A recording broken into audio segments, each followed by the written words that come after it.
mulia di akhirat agar bisa masuk surga. Semoga seluruh ulama-ulama kita dimuliakan oleh Allah Subhanahu wa taala. Hari ini Allah bangga dengan kita. Kita duduk rapat-rapat semata-mata karena Allah. Maka la yaqudu qaumun yadhkuruna Allah illa hafathumul malaikah. Tidaklah satu kaum duduk rapat-rapat mengingati Allah, membicarakan agama Allah, membanggakan Allah SWT, membanggakan Nabi. Maka Allah turunkan kepada mereka rahmat, diberi kasih sayang oleh Allah SWT. Manazalat alaihimus sakinah, hatinya tentram. Kita tadi selawat Nabi, dengar wajah, lihat wajah-wajah para ulama kita, hati kita tenang, betul? Waghashiyatuhumur rahmah wa nazalat alaihimus sakinah, diberi ketenangan jiwa. Yang hebat lagi nama kita disebut-sebut di langit. Wa dzakarahumullahu fiman indahu. Mungkin kita di dunia tidak terkenal, tapi seluruh malaikat di langit kenal dengan orang-orang yang rajin menghadirkan diri pada majelis taklim dan pada majelis zikir. Mudah-mudahan nama kita terkenal semuanya di langit. Yang paling hebat, ketika kita berdiri meninggalkan tempat ini, malaikat di langit berseru, "Qumu maghfuran." Berdirilah kamu, seluruh dosa kamu sudah diampuni oleh Allah Subhanahu wa taala. Bapak-bapak, ibu-ibu, saudara-saudara sekalian, khususnya generasi muda, kamu harus menjaga negara kesatuan Republik Indonesia ini tetap abadi sampai hari kiamat. Tidak boleh sejengkal pun tanah air ini diambil asing. Siap? Yang memerdekakan negara kita ini adalah 90% adalah orang-orang Islam, betul? Ulama-ulama dan kiai-kiai dan kaum muslimin, betul? 10% lagi kongsi-kongsi 5 agama yang lain. 90% yang memerdekakan negara Republik Indonesia ini adalah orang Islam. Oleh karena itu kita semua wajib memeliharanya. Siap? Ini negara kesatuan Republik Indonesia harus abadi sampai hari kiamat. Tidak boleh diganggu, tidak boleh bubar. Tapi kita mau NKRI ini bukan sekedar NKRI, bukan NKRI yang bejat, betul? Kalau NKRI bejat, buat apa kita merdeka? Kalau bejat, Belanda bejat, betul? Kalau cuma sekedar makan, Belanda kasih kita makan. Kalau sekedar buat jalan, Belanda bikin jalan dari Anyer sampai Panarukan 1000 km gratis lagi. Mana ada Belanda bikin jalan bayar. Gunting pita bayar. Enggak ada Belanda, betul? Belanda bikin pelabuhan Tanjung Priok, Tanjung Perak, Tanjung Mas, Belawan. Belanda juga bikin lapangan terbang Kemayoran, lapangan terbang Halim, lapangan terbang Kolonia Medan. Kalau cuma soal itu, dan gak usah khawatir penjajah pun membuatnya. Kenapa dulu kita merdeka? Karena kita mau ada negara kesatuan Republik Indonesia yang baldatun thayyibatun wa rabbun ghafur. Tidak ada yang benci dengan kalimat baldatun thayyibatun wa rabbun ghafur itu. Pak Harto yang berkuasa 32 tahun, kalimat itu dibuat dalam mars musabaqah tilawatil Quran. Setiap musabaqah dinaikkan bendera musabaqah, dinyanyikan. Doma musabaqah tilawatil Quran, pancaran ilahi, baldatun thayyibatun wa rabbun ghafur, pasti terlaksana. Bangga Pak Harto dengan baldatun thayyibatun wa rabbun ghafur. Sekarang kita mau bicara tentang agama, di mana-mana ditekan, dicoret, nggak boleh ngomong. Ini panitia siapa ini berani manggil saya? Ini radikal nomor 5 ini. Radikal nomor 5 se-Indonesia ini, coba. Apa ini negara ini sekarang? Kita bukan pemberontak, betul? Kita cinta tanah air, betul? Kita mau jaga Indonesia merdeka ini sampai hari kiamat, betul? Tapi bukan yang bejat. Bukan NKRI yang membolehkan homoseks. Bukan NKRI yang membolehkan lesbian. Bukan NKRI yang membolehkan minuman keras legal, betul? Kita tidak mau.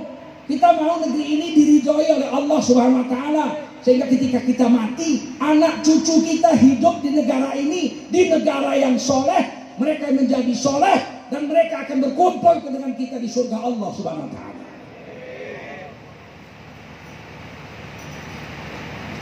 Malam ini kita peringati Maulid Nabi. Mari kita sholawat. Allahumma salli ala sayyidina wa habibina wa maulana Muhammadin wa ala alihi wa sahbihi ajma'in. Tidak ada makhluk lebih mulia dari Nabi. Seandainya ada makhluk yang sama mulianya atau lebih mulia dari Nabi, pastilah namanya yang akan ditulis di samping nama Allah. Kenyataan yang ditulis di samping nama Allah, la ilaha illallah Muhammadun Rasulullah. Nggak ada yang lain.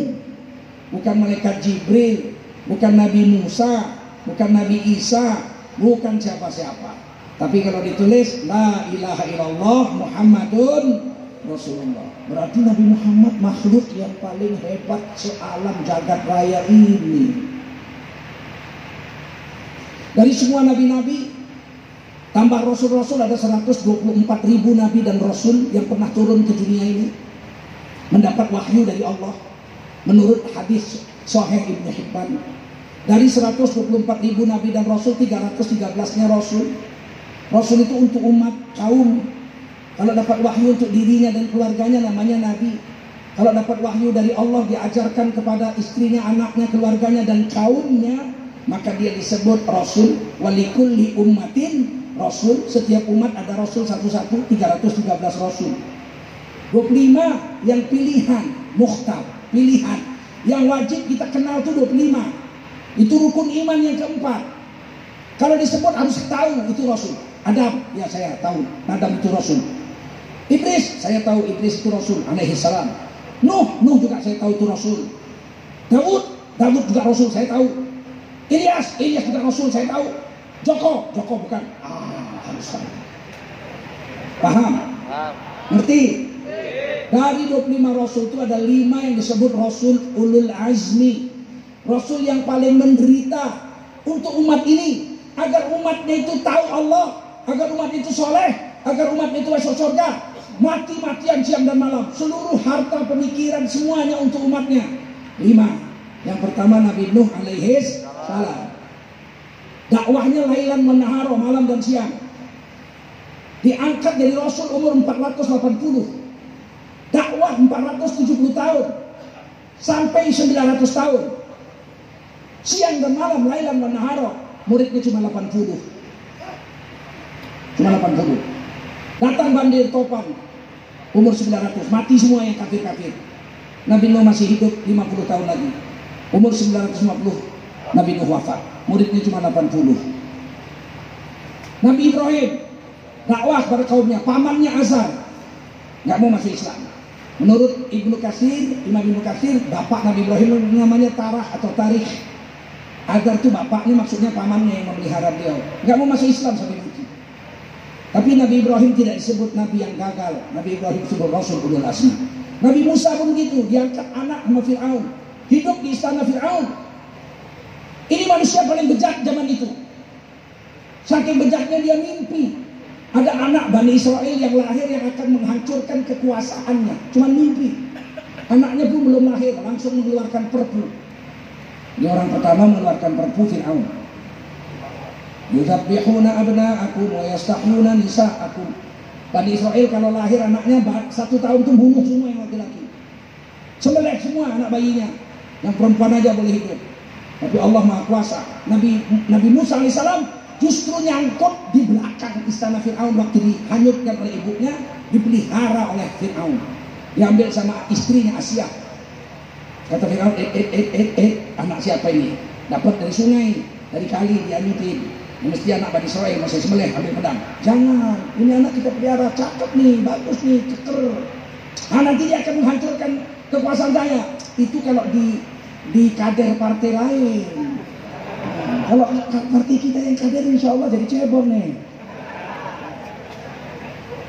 Dipelihara, ternyata Nabi Musa alaihissalam jadi rasul dan menghancurkan Fir'aun dan seluruh Bani Israel yang mengejar seluruh kaumnya yang mengejar Bani Israel waktu nyebrang laut. Nabi Isa alaihissalam dan Nabi Muhammad sallallahu alaihi wasallam, Sayyidul Anbiya wal Mursalin, pemulunya seluruh rasul dan nabi-nabi, Nabi Muhammad sallallahu alaihi wasallam. Apa hebatnya Nabi? Lebih hebat dari Jibril. Waktu Nabi Isra dan Mi'raj dari Mekah ke Palestina, Nabi naik buruk. Kecepatan buruk itu seperti kecepatan cahaya, plak, udah hilang. Kalau Nabi nggak kuat, hancur berkeping-keping waktu buruk itu terbang. Betul? Nyatanya Nabi aman-aman saja. Sampai di Palestina, Nabi naik ke langit sampai Sidratil Muntaha bersama Jibril. Itu kecepatan malaikat bermi'raj. Itu satu hari malaikat mi'raj itu 50.000 tahun perjalanan kita. Ta'rujul malaikatu warruhu ilaihi fi yaumin kana miqdaruhu 50.000 sanah. Malaikat-malaikat bermi'raj dari dunia ke langit, dari langit turun ke dunia. Satu hari perjalanan malaikat itu bermi'raj 50.000 tahun perjalananmu. Ada yang hidup 50.000 tahun? Ada yang umurnya 50.000 tahun? 50 tahun aja udah stroke. Nabi sampai Sidratul Muntaha. Begitu sampai Sidratul Muntaha, malaikat Jibril yang waktu Isra Mi'raj bersama Nabi bentuk manusia, sampai di Sidratul Muntaha dibentuk aslinya. Kata Imam Ibnu Katsir, sayapnya saja malaikat Jibril 600. Dibuka satu, ketutupan matahari dari barat sampai ke timur. Gedenya malaikat Jibril. Kepalanya di langit ketujuh, kakinya entah di mana. Tapi ajaibnya, hari itu Nabi SAW bisa lihat malaikat Jibril lengkap dari kepala sampai kaki. Walaqad ra'ahu nazlatan ukhra. Sungguh Nabi Muhammad telah melihat malaikat Jibril kali yang kedua. Inda Sidratil Muntaha, di dekat Sidratil Muntaha. Indaha Jannatul Ma'wa, di dekat surga Ma'wa. Nabi dilihat malaikat Jibril oleh Nabi begitu besar, lengkap dari kepala sampai kaki bisa dilihat Nabi. Sekarang saya tanya, ini tiang ini. Kalau kita lihat atasnya, kelihatan bawahnya nggak? Enggak. Kalau kita lihat bawahnya, kelihatan atasnya nggak? Kenapa? Karena kita lebih kecil dari tiang lebih gede dari kita, betul? Kenapa adik ini bisa saya lihat dari kepala sampai kaki? Karena lebih besar saya dari dia, betul? Malaikat Jibril segitu gedenya. Di Quran dibilang Nabi bisa melihat lengkap dari kepala sampai kaki. Berarti pada saat itu kekuatan Nabi dengan kekuatan malaikat Jibril sama kuatnya. Percaya? Percaya? Sampai situ malaikat Jibril pamit. Saya sampai sini aja ya Rasul. Buruk kembali ke surga Ma'wa. Kalau saya lanjutkan perjalanan ke Raf-Raf sampai ke Mustawa, saya akan hancur, lebur, tanpa bekas, musnah, mati. Nabi berangkat sendiri, diangkat Allah ke Raf-Raf sampai Mustawa. Kata Syekh Azhar, pada saat Nabi melewati Sidratul Muntaha sampai ke Raf-Raf, kekuatan Nabi pada saat itu lebih hebat, lebih dahsyat, lebih kuat dari malaikat Jibril alaihissalam. Malaikat Jibril lewat hancur, Nabi Muhammad lewat aman. Hebat nggak? Hebat nggak? Fauqal malaikatil kiram maqam. Makamnya Nabi Muhammad itu lebih tinggi dari malaikat-malaikat yang agung. Apakah malaikat Jibril, apakah malaikat Mikail, Israfil, kalah semua dengan baginda Rasulullah Sallallahu Alaihi Wasallam. Nabi Musa waktu mau mengambil wahyu ke Gunung Tursina, tongkatnya suruh lepas. Musa tongkat lepas, sendalnya suruh lepas. Nabi Musa naik gunung nggak pakai sendal, nggak pakai tongkat. Tapi Rasulullah SAW ketika Isra dan Mi'raj sampai ke Sidratul Muntaha, lewat sampai ke Mustawa, tongkatnya dibawa, sendalnya dibawa. Hebatnya, jubahnya dibawa. Sehingga ketika dapat nur Allah SWT di Mustawa, jubah Nabi itu kena nur Allah. Ketika Nabi pulang Isra dan Mi'raj, sahabat kalau sakit datang ke rumah istri Nabi. Wahai ibunda Aisyah, adakah jubah Rasul? Ada. Kami sekeluarga demam. Tolong direndamkan jubahnya. Untuk apa? Untuk obat. Direndam, airnya diminum, satu keluarga sembuh. Karena jubah Nabi itu sampai ke langit. Paham? Sama dengan kita. Sama. Kalau jubah saya direndam ke minum, mencret, tambah mencret. Sebegitu agungnya Rasul. Begitu Rasulullah SAW sampai di sana, lautan cahaya, Nabi menyapa Allah. At-tahiyatul mubarakatus sholawatut thayyibatu lillah. Segala keagungan, keperkasaan, kehebatan semua milik Allah. Allah jawab, Assalamu alayka ayyuhan nabiyyu wa rahmatullahi wa barakatuh. Kesejahteraan, keselamatan untukmu hai Nabi. Allah nggak sebut namanya. Allah nggak sebut namanya, tapi Allah sebut pangkatnya. Assalamu alayka ayyuhan nabi. Hai Nabi. Allah mau beritahu sama kita semua bahwa Nabi Muhammad makhluk yang sangat agung. Kalau agung jangan sebut namanya, sebut pangkatnya saja. Waktu Nabi mau pergi Mekah ke Palestina, tidak disebut namanya juga. Subhanalladzi asra bi'abdihi laila. Maha suci Allah yang telah memperjalankan seorang hambanya pada satu malam hari minal masjidil haram ilal masjidil. Hambanya pangkatnya nama nggak sebut. Sampai di atas assalamu alayka ayyuhan nabi. Salam kesejahteraan, keselamatan untukmu hai Nabi. Para ulama menjelaskan kalau orang terhormat nggak usah sebut namanya, sebut pangkatnya aja. Kalau sebut namanya hilang kehormatan. Saya jalan pagi habis sholat subuh, ketemu Pak Camat, dia jalan pagi juga habis sholat subuh. Saya bilang assalamualaikum. Waalaikumsalam Pak Ustadz. Kemana? Saya jalan pagi biar sehat. Masya Allah Pak Camat kemana? Saya jalan pagi Pak Ustadz supaya sehat. Ini saling menghormati. Assalamualaikum Pak Camat. Waalaikumsalam Pak Ustadz. Saling menghormati, tidak sebut nama. Coba kalau saya jalan-jalan jumpa Pak Camat, Salimin, jalan pagi Min. Iya Jul. Kamu jalan pagi juga Jul? Oh, mudah-mudahan sehat ya Jul. Iya Min. Ada hormat enggak? Maka Nabi yang sebut namanya, sebut pangkatnya aja. Baginda Rasul, Nabi kita, Rasulullah, Sayyidina. Pokoknya jangan sebut namanya. Kalau sebut namanya wajib menyertakan pangkatnya. Allah Subhanahu wa taala 6.236 ayat itu diturunkan Allah untuk Nabi Muhammad. Setuju? Unzila ilaih, diturunkan kepada Nabi Muhammad sallallahu alaihi wasallam. Tapi nama Nabi yang 4 kali disebut. Berapa kali? Berapa? Sebut. Berapa kali? Kuat-kuat. 4. Dan setiap Nabi disebut namanya dalam Quran 4 kali itu, pasti Allah beri, Allah lengketkan pangkatnya. Nggak ada Nabi Muhammad disebut namanya saja nggak ada pangkat, nggak ada. Lihat surah Ali Imran, disebut namanya. Wa ma Muhammadun illa rasul. Tidaklah Muhammad itu melainkan dia seorang rasul. Ada pangkatnya. Surah Al-Ahzab 2 kali. Ini yang kedua namanya disebut, pangkatnya 2. Maka Muhammadun aba ahadin min rijalikum walakin Rasulullah wa khataman nabiyyin. 2 pangkatnya. Tidaklah Muhammad itu bapakmu. Nabi Muhammad itu adalah Rasul Allah dan penutupnya Nabi-Nabi. 2 pangkatnya. Surah Al-Fatah semua kita hafal. Disebut namanya Muhammadur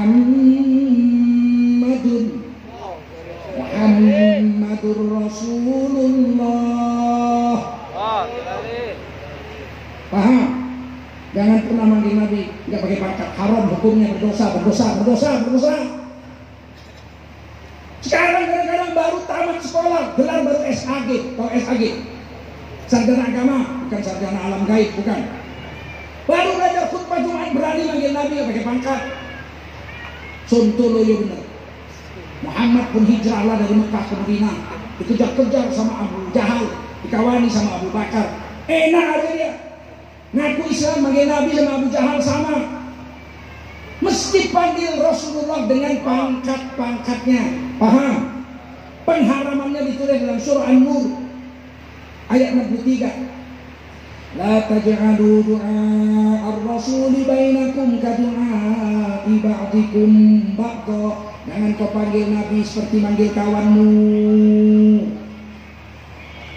sesama kamu. Manggil kawan mana? Namanya aja, Udin. Itu manggil kawan. Tak boleh manggil Nabi seperti itu.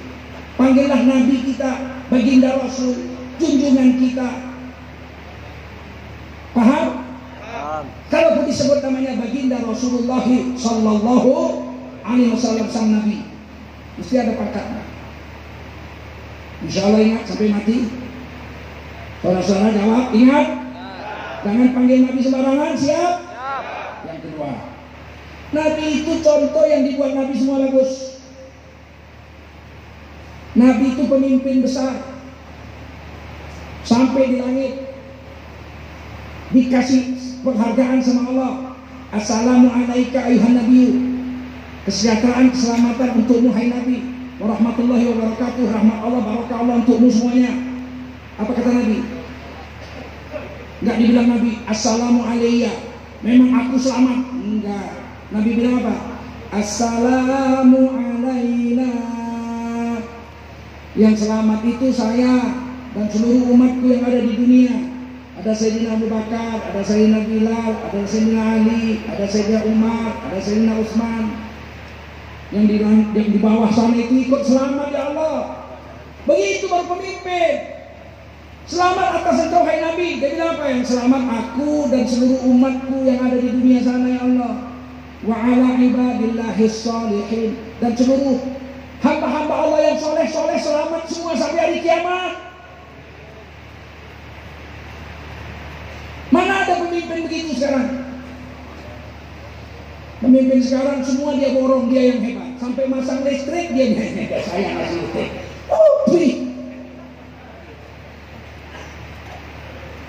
Rasulullah di langit diucapkan Allah langsung kepada Nabi, hebat, selamat. Nabi bilang yang selamat saya dan seluruh umatku dan seluruh hamba-hamba Allah sampai hari kiamat yang soleh-soleh. Adakah pemimpin yang lebih agung dari ini? Ada? Nggak ada. Dan setiap kita ikut sunnah Nabi kita dapat hasanah. Diperintah di Quran, laqad kana lakum fi Rasulillahi uswatun hasanah. Sungguh telah ada pada Rasul Allah itu contoh hasanah untukmu kalau kau ikut. Kita ini yang ngerti arti hasanah. Tiap hari doa, Rabbana atina fid dunya hasanah wa fil akhirati hasanah. Asal ngomong hasanah yang terbayang duit. Rabbana atina fid dunya hasanah, duit. Wa fil akhirati hasanah, duit. Rabbana atina fid dunya hasanah, istri. Rabbana atina fid dunya hasanah, pangkat. Bukan itu. Hasanah kata Allah, setiap satu perbuatan yang datang dari Rasul kamu ikuti, maka kamu dapat 10 pahala. Man jaa bil hasanati falahu asyru amsalihha. Siapa berbuat satu hasanah dibayar Allah 10 pahala. Hasanah itu 10 pahala. Nabi masuk WC, betul? Kalau kita ikut cara Nabi masuk WC, kita dapat 8 hasanah, 80 pahala. Nabi masuk WC langkahkan kaki kiri, betul? Kalau kita masuk WC langkah kaki kiri, kita dapat 1 hasanah, 10 pahala. Terus baca doa, Allahumma inni a'udzubika minal khubuthi wal khaba'ith, 2 hasanah, 20 pahala. Kita masuk WC jongkok, 3 hasanah, 30 pahala. Waktu buang air besar kita istibro, berdehem-dehem, dapat 4 hasanah, 40 pahala. Setelah buang air kecil kita istinja dengan air, kita cebok, maka kita dapat 5 hasanah, 50 pahala.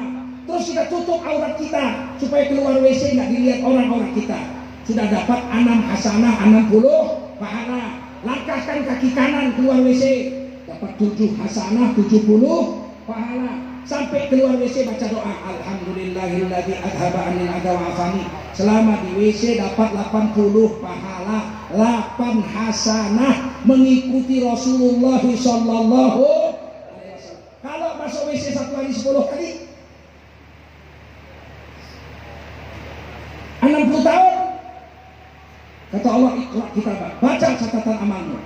Di hari kiamat, baca catatan amal.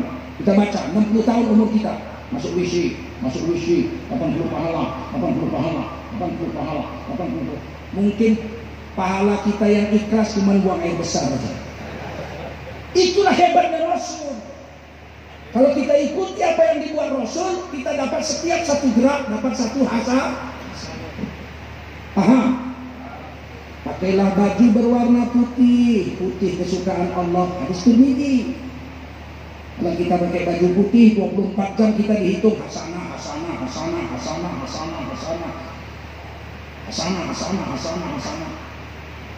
Kalau 60 tahun berapa banyak hasanahnya? Kali 10 pahala. Makanya pakai baju putih. Kapan kan mayat-mayatmu dengan kain berwarna putih? Selama dalam kubur pakai baju putih, hasanah. Jadi kalau saya pakai baju merah, kenapa banyak? Nggak boleh? Boleh. Haram pakai baju merah? Tidak. Hanya saja yang suka PDIP, bukan Allah. Allah suka warna apa? Kalau kamu pakai baju merah, yang suka siapa? PDIP. Dapat pahala? Enggak. Sekarang pilih putih atau pilih merah? Pilih putih atau pilih merah? Begitu. Paham? Mudah-mudahan paham. Saya dikasih waktu 30 menit, 10 menit lagi. Oh, udah habis. Nah, begini. Yang paling sedih saya, akhir-akhir ini Islam di Indonesia betul-betul sudah terjepit. 2 tahun yang lalu, beberapa orang aliran kepercayaan mengajukan gugatan ke Mahkamah Konstitusi, minta supaya aliran kepercayaan itu masuk KTP disamakan dengan agama. Padahal mereka itu kebudayaan, 72 tahun di bawah Dirjen Kebudayaan. Majelis Ulama Indonesia ditandatangani oleh Ketua Umum waktu itu Kiai Haji Ma'ruf Amin dengan Buya Anwar Abbas. Dan 60 ormas Islam bikin surat ke Presiden, ke DPR, ke Mahkamah Konstitusi, ke Menteri Kumham, ke Menteri Dalam Negeri, supaya aliran kepercayaan biar saja tetap di bawah kebudayaan, Dirjen Kebudayaan P&K, Menteri P&K. Jangan dimasukkan KTP seperti agama, karena mereka bukan agama. Agama itu syaratnya itu paling tidak ada 3. Pertama, punya kitab suci, betul? Kedua, punya nabi, betul? Ketiga, punya syariat. Mereka nggak punya kitab suci, nggak punya nabi, nggak punya syariat. Biar aja dia di dalam budaya. Mereka hanya 120.000, kita 262 juta orang beragama. Apa yang terjadi? Mahkamah Konstitusi mengalahkan kita dan memenangkan mereka. Sekarang aliran kepercayaan masuk KTP sama dengan agama. Ini adalah tamparan pertama kepada kami para ulama seluruh Indonesia. Kalau Majelis Ulama dan 60 ormas Islam saja tidak didengar, apalagi klien-klien ini tidak akan didengar. Paham? Ngerti? Tiba-tiba kemarin 2 hari yang lalu keluar lagi keputusan Mahkamah Konstitusi. Usia perkawinan wanita 19 tahun. Kalau ada wanita yang kawin di bawah 19 tahun, bapaknya ditangkap masuk penjara. Padahal di Undang-Undang Perkawinan 16 tahun. Mahkamah Konstitusi menukarnya tanpa bertanya pada Majelis Ulama Indonesia, nggak nanya sama ormas-ormas Islam NU Muhammadiyah. Mahkamah Konstitusi bertindak sendiri seperti Tuhan aja mereka di Indonesia ini. Padahal kita ini orang Islam dijamin menjalankan agama, betul? Negara menjamin tiap-tiap negara untuk memeluk agama garis miring kepercayaan masing-masing dan menjalankan agama garis miring kepercayaan masing-masing. Tapi sekarang saya mau ngawinkan anak saya umur 16 tahun perempuan, nggak boleh, dilarang karena putusan Mahkamah Konstitusi. Anak Indonesia perempuan baru boleh kawin umur 19. Ini pukulan kedua bagi kami. Beberapa bulan yang lalu tokoh-tokoh Islam membuat gugatan ke Mahkamah Konstitusi agar KUHP, kita undang-undang pidana, direvisi. Homoseks boleh ditangkap, lesbian boleh ditangkap. Setelah maju ke Mahkamah Konstitusi, 9 hakim Mahkamah Konstitusi, kebagian besar adalah orang Islam, 5 menolak permohonan homoseks dan lesbian boleh ditangkap, dipidanakan. 4 menerima. Kita kalah lagi di Mahkamah Konstitusi. Maka kalau ada bencong melakukan hubungan seks sesama bencong, polisi nggak bisa nangkap. Ngapain kalian? Kita lagi lakukan teror. Bisa tangkap? Gak bisa tangkap. Ini pukulan ketiga bagi kami para ulama. Saya mau tanya, saudara-saudara maukah Indonesia seperti ini? Jawabnya yang keras, mau nggak? Betul? Wajib kalian memilih DPR yang soleh saja 17 April nanti. Siap? Supaya undang-undang ini dibuat yang baru, supaya Indonesia menjadi baldatun thayyibatun wa rabbun ghafur. Siap? Ulama-ulama di mana-mana dicoret. Katanya radikal. Habib Bahar baru diadukan langsung tersangka. Sementara yang lain-lain itu Ade Armando, Benny Siregar, Abu Janda, Victor Leskoda, Sukmawati, Megawati sudah diadukan ke polisi, satu pun nggak ada yang diproses. Giliran ulama cepat langsung tersangka. Adakah keadilan di Indonesia? Maka saya katakan, kalau Prabowo jadi presiden, hari pertama dia dilantik, saya akan jumpa, saya bilang, tugas Anda jadi presiden. Pertama, copot itu Kapolri, ganti dengan yang baru.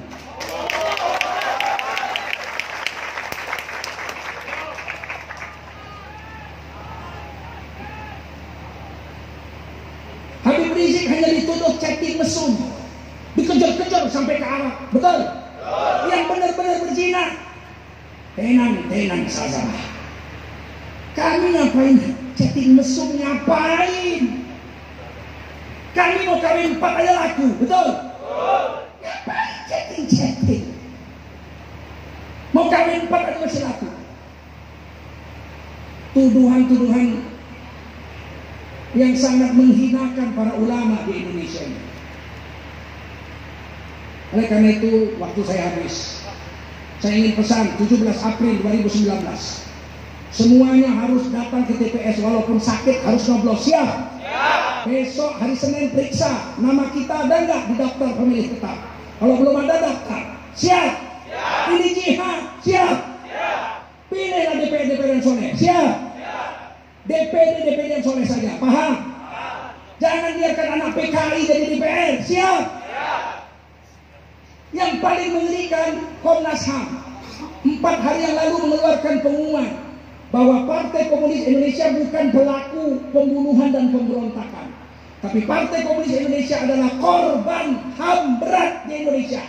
PKI-nya betul, kita yang salah. Ngeri nggak? Ngeri. Pilih orang soleh. Siap? Mengenai presiden. Presiden ini kan dua-duanya calon orang Islam, betul? Siapa yang dipilih? Jangan kampanye, dengar saya. Kata Nabi, kalau dua-duanya Islam, kita lihat siapa kawan-kawannya. Siapa kawan? Kata Nabi, kalau kamu berkawan dengan penjual minyak wangi, nggak dapat minyaknya, tercium. Kalau kamu berkawan sama tukang buat golok, sudahlah bau busuk kecium, bajumu bolong-bolong, kena percikan apinya. Paham? Berarti kawan itu menentukan. Lihat calon yang satu sana, siapa kawan-kawannya? Apakah kawan-kawannya orang soleh? Apakah kawan-kawannya selama ini cinta dengan agama? Apakah partai-partainya selama ini partai yang mendukung agama? Atau partai yang anti agama? Apakah partai-partainya pembela ulama atau pembela penista agama? Lihat kawan-kawannya. Apakah mereka selama ini 4 tahun ini baik sama kita, membela ulama, memuliakan ulama, atau menghina ulama, menakut-nakuti ulama? Yang sana lihat siapa partai pendukungnya. Apakah partai pendukungnya itu cinta agama? Apakah partai pendukungnya itu pembela agama atau pembela penista? Lihat samping-sampingnya itu ulama-ulama yang lurus atau tidak. Lihat kawan-kawannya. Kawan itu menentukan.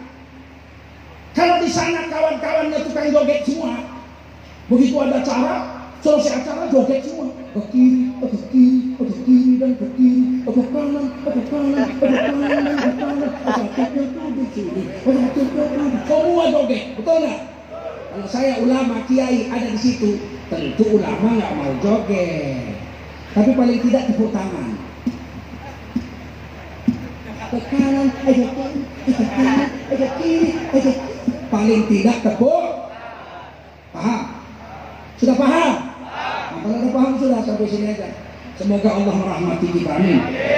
Memuliakan kita sampai akhir hayat, mendudukkan kita bersama para ulama dan para habaib, memasukkan kita bersama-sama ke surga bersama para ulama dan para habaib, dan semoga kita tetap mencintai Nabi sampai akhir hayat kita. Anta ma'aman ahbabta yaumal qiyamah, kamu akan bersama dengan orang yang kau cintai nanti di hari kiamat. Kalau seluruh lahir batin kita cinta sama Nabi, nanti di akhirat kita akan dikumpulkan dengan Nabi di surga Firdaus yang sangat agung. Amin ya rabbal alamin. Wassalamualaikum warahmatullahi wabarakatuh.